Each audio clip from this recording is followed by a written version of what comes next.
on to the next video, and this one is about Akismet. And you'll notice that prior to configuring Akismet, you get this note here. So let's go to Akismet. The easiest way is right here by clicking on this link. What you need to do is get an API key. And if you don't know what an API key is, you can click on this, and this will tell you. But here's how you go get it.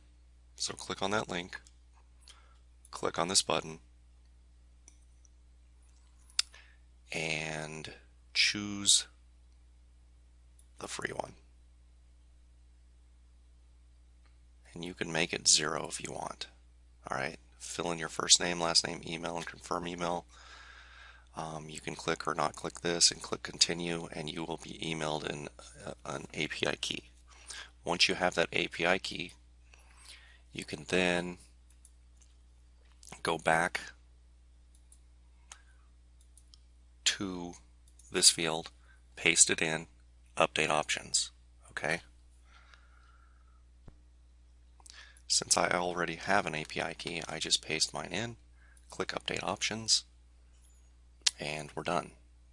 That's it for Akismet. Now I do want to make a special note here. Akismet is awesome. It is probably the best plugin you can use for your WordPress blog, bar none.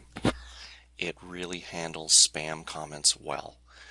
What you'll find is that as your blog gets more popular, or even if it's not popular, there are automated programs that go out and find open, quote-unquote open commenting blogs.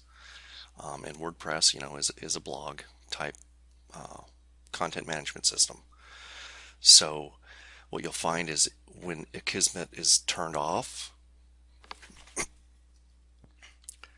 or deactivated or not even present, you'll get a lot of comments that are complete and utter baloney. They don't add to the conversation, they don't make sense, people are just trying to get a backlink. So you want to avoid that. The best way to avoid that is by installing Akismet.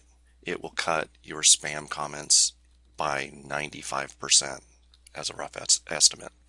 Alright, so use Akismet, install it, get this API key, update your options, and you'll be good.